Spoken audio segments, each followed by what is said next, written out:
Охота пуще неволи. Сейчас межсезонье, но наш рассказ о таком виде спорта, где всегда сезон. Вот что интересно. Пневматическая винтовка. И зимой стреляет, и летом стреляет, и весной, и негромко. В общем, замечательное оружие для тех, кто это любит. И очень интересно было попробовать. Смотрим. Уважаемые стрелки, поздравляю всех нас с праздником освобожденного эйрганнера 1 мая. Сначала, как всегда, торжественное открытие, потом жеребьевка, а вот потом начинается накачивание оружия или надувательство оружия. Я тоже решил в этом поучаствовать, дабы определиться, насколько это серьезно. Это не для моей спины.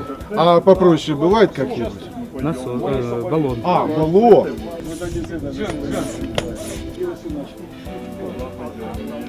А, вот это подключаешь и все, да? Да, и краник откручиваем. Ну, это подходящий. Валерий Журавлев, координатор вот этих соревнований. Скоординируйте, пожалуйста, что сейчас будет и где будет самое интересное, чтобы мы успели с нашей камерой. Ну, интересное будет везде. Вообще, что это за соревнования? Соревнования по стрельбе из пневматического оружия, из винтовок и пистолетов, профильные титульные дисциплины будут проводиться по формату, как на международных состязаниях. То есть, ну, это не олимпийский вид спорта, но тем не менее международные чемпионаты Европы, чемпионаты мира проводятся. Мы проводим у себя по месту именно в таком формате. Ну, по интересу можно судить хотя бы по приехавшим гостям из Одессы, из Донецка, из Киева. Ну, харьковчане, само собой, тоже участвуют. Значит, будет стрельба по бумажным мишеням, которая называется троеборье, правильно? Да, совершенно да. Троеборье — это показывает в количественном составе именно базовые навыки умения стрелка. Стрельба стоя, стрельба с колена или сидя и стрельба лежа. То есть просто можно помериться и оценить, кто стреляет лучше, кто хуже. Второе. Второе — это более, скажем так, вольный и произвольный вид, но тем не менее тоже с существующими строгими правилами. Это field target и охотничий field target. Соревнования по field target в Харькове проводятся сегодня впервые. Доселе ни разу не было. Были в Киеве, были в Одессе, были в Крыму. В Харькове не было. Сегодня проводим мы. Сергей Мудрый, начальник дистанции, или, может быть, я неправильно вашу должность назвал? Судья на рубеже. Вот так. И что будет происходить на этом рубеже? Точнее, что происходит на этом рубеже? Сейчас мы стреляем пневматическое троеборье. Это упражнение для пневматической винтовки, любительский вид спорта. Стреляется 3 положения. В каждом положении 15 зачетных выстрелов. То есть вот одна мишенька на один выстрел, так? Но в данном случае сейчас у участников висит 3 листа с мишенями. Там на каждом листе 1 пристрелочная мишень и 5 зачетных. То есть получается 3 пристрелочных и 15 зачетных мишеней на одном листе. То есть все-таки на одну мишеньку должно быть 1 отверстие.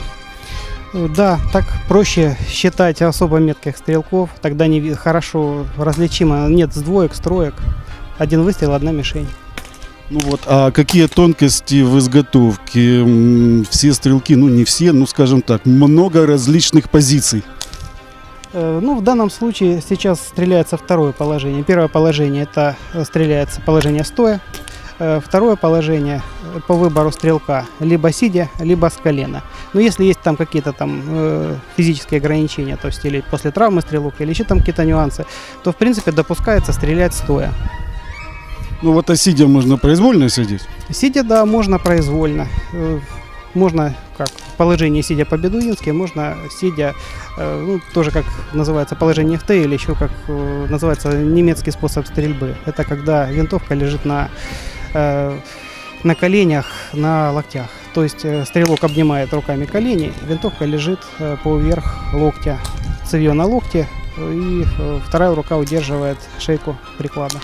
Здесь возможны, так сказать, интерпретации, те, которые нравятся стрелку. Ну да, по выбору. То есть, в принципе, как бы, ну, у нас мало кто любит стрелять с колена, но есть стрелки, которые стреляют это положение с колена. А если лежа? Стрельба лежа, как бы произвольно стрелок стреляет из положения лежа. Единственное ограничение — это нельзя использовать сошки и нельзя класть цевьё винтовки на кулак. То есть обязательно локти должны стоять на земле, винтовка не должна касаться никакими своими частями земли. Хорошо, а я вот знаю, допустим, такой способ стрельбы лежа на спине, и тогда винтовка кладется на колено. Так возможно? Нет. Тут классический способ стрельбы лежа. Ну как, изготовка может быть различной. Там есть военная изготовка, есть спортивная изготовка, там есть нюансы. Зависит от того, стрелок лежит на правом колене или на левом. То есть какое колено отводится в сторону. В этом стрелок волен. Ну, тут как не бы так много творчества. Экзотических положений для стрельбы не применяется. Следующее действо – филтаргет. Дословный перевод – полевые цели. То есть стрельба по мишеням, силуэтами своими напоминающих животных и птиц, которые можно встретить в лесу или в поле. Но большую часть из которых в природе стрелять нельзя. А если мы говорим о Украине, то вообще охота с пневматическим оружием запрещена. Различают спортивный и охотничий филтаргет, соответственно, по международным правилам и по нашим местным. Ну, в общем случае и в одном и Hunter Field Target, и Field Target — это стрельба по железным силуэтам животных, скажем так. Вот. Есть некоторые различия между ними, потому что FT, то есть Field Target, это все-таки больше спортивная дисциплина со спортивным уклоном, а Hunter Field Target — это более приближено к условиям охоты, то есть более охотничья дисциплина. Ну и в связи с этим существуют между ними некоторые различия, как по использованию самого оборудования оружия, так и по позициям, с которых можно производить выстрел. В охотничьем можно изменять настройки? Нет, как раз наоборот.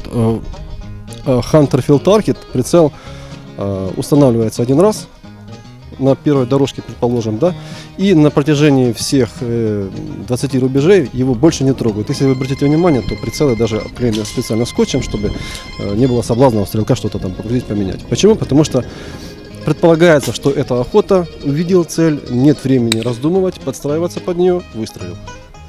Вот. FT — это более спортивная дисциплина, и даже основная суть ее заключается в том, чтобы определить правильное расстояние до цели с помощью прицела. И внести коррекции? Да, конечно. Так называемого параллакса. Ну, естественно, что когда стрелок знает расстояние до цели, то он уже знает, какие поправки ему нужно взять. Вот, поэтому FT — это более такая спортивная дисциплина, где можно покрутить прицел, посмотреть поправки, прицелиться и удачно выстрелить. Сколько выстрелов? Значит, для HFT у нас 20 дорожек, на каждой дорожке по 2 мишени, 2 выстрела. В HFT 50 получается мишени, то есть мы еще дополнительно 5 дорожек проходим повтор. То есть, поскольку у нас 20 дорожек всего, то еще 5 проходим еще раз. Итого получается 40 в HFT, 50 в FT. Сейчас посчитаем. Андрей, мне сказали, вы из Стольного Града приехали к нам. Да, все правильно, с Киева приехали сейчас с одним товарищем в Харьков поучаствовать, представить Киев в Харькове. Вот, отстрелялись, ждем результата. Ну, как вам Харьков? Отлично, 3-й раз уже на соревнованиях. Ну, а в Киеве вот этот вид спорта насколько развит? Так же, как и в Харькове, примерно, плюс-минус. Часто у вас соревнования? 2-3 раза в год. Это в Киеве, где-то 2-3 раза в Харькове. А в мировом масштабе? В мировом? Ну, могу сказать, по Украине. Где-то еще в нескольких городах по 2-3 раза в год проводится. То есть порядка от 10 до 15 мероприятий за год. Это Крым, Одесса, Днепр. У вас очень интересная винтовка. Расскажите, пожалуйста, ее особенностях. Ну, вот так, на взгляд, она, конечно, очень серьезно отличается. Данный экземпляр заточен под определенную дисциплину, это Field Target называется. Вот, это, можно так сказать, классическая пружина-поршневая винтовочка, так сказать, с уклоном в данную дисциплину. Здесь, как вы видите, и высота цевья достаточно высокая, и достаточно высоко поднят сам прицел. Это особенности. Но ведь если прицел высоко, очень тяжело потом выбирать эту высоту на разных расстояниях от мишени. Вы знаете, высота прицела, на самом деле, на дальних дистанциях, наоборот, играет достаточно положительный. Нет, мы говорим о коротких дистанциях. А на коротких гораздо проще попадать. Ну, то есть все равно в этом случае должны точно знать расстояние, чтобы... А у меня есть вот такая вещь, называется улитка в наших кругах, которая точно определяет дистанцию. От 8 до 50 метров. Да, потому что при такой разнице, допустим, на 15 метрах пуля будет лететь на 10 сантиметров ниже, Существенно. а на 20 метрах она будет бить в точку, правильно? И почти до 40 будет бить в точку. А потом чуть-чуть снижаться, чуть-чуть. И вот это все, вот эта улитка позволяет вам мерить расстояние 15-20 метров абсолютно Да, точно? с точностью до 1 метра. А на более ближних дистанциях с точностью до полуметра. А почему вот такое могучее сооружение? Ну, для регулировки высоты, то есть все познается в сравнении. Ведь в филтаргете стреляют чаще всего все-таки стоя. В филтаргете, наоборот, сидя. А вот ХФТ, вот в охотничьем филтаргете, там в основном стоя, либо лежа, а просто филтаргет. Это дисциплина, где уселся поудобнее, померил дистанцию, ввел поправку, и после чего можно делать зачетный выстрел.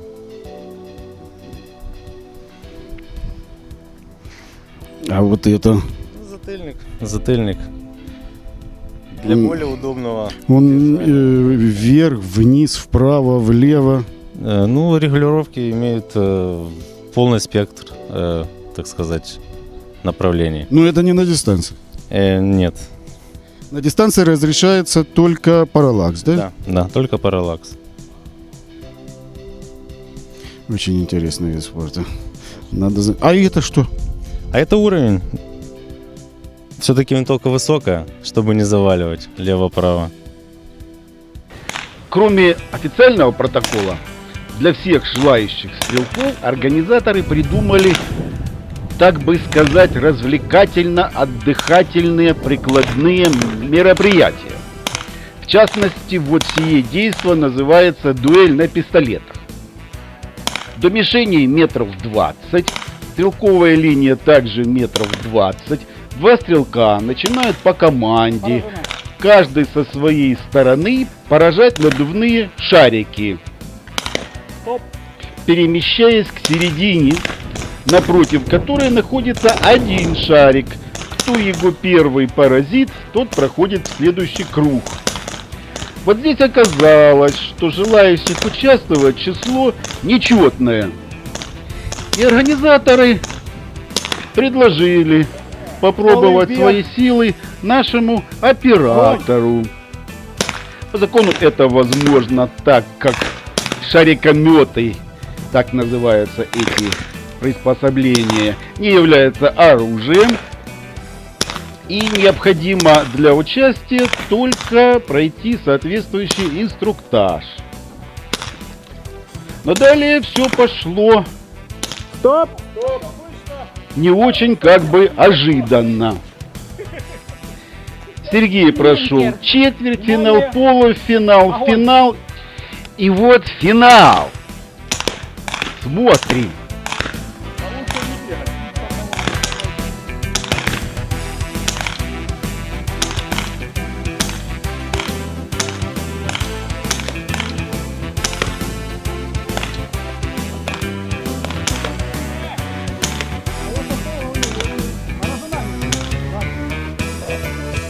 На маркер. И Сергей его выиграл. За что был награжден замечательным ножом рыбацким, грамотой и медалью. Хорошо стреляет. Пришел, увидел, победил. Неважно, ты стреляешь хорошо. И поэтому приз от спонсоров. Спасибо. На камеру. Спасибо. Если есть дуэль на пистолетах, то логично предположить, что будет и дуэль с использованием пневматических винтовок. Здесь расстояние до мишени 25 метров, то есть достаточно стандартно для такого вида оружия. Два стрелка одновременно начинают работать.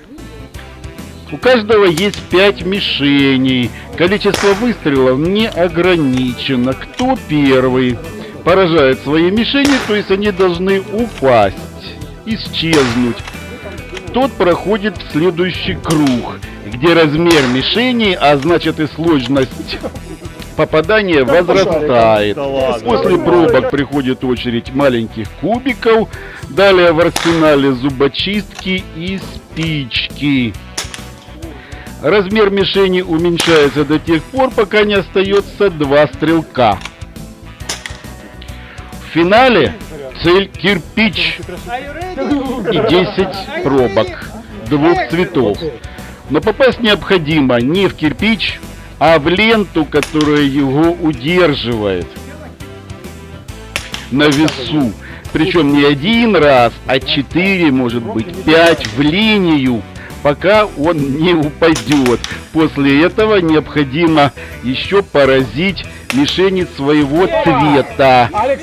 Они стоят вперемешку, и если вы сбиваете не свою мишень, то только помогаете сопернику. Бегемот победил. Тем, что у него кирпич-то выпал, руки упали первые. Многозарядка. Смотрите нашу программу на этом канале в этот час, каждую неделю. Будет еще охота, но в сезон. Рыболовля тоже в сезон. И, конечно, гонки. И, конечно же, будет стрельба. Много стрельбы. Вот где стреляют, я стараюсь приехать с оператором и вам показать, мои товарищи, по счастью. А на сегодня до новых встреч и будьмо вам этого варты.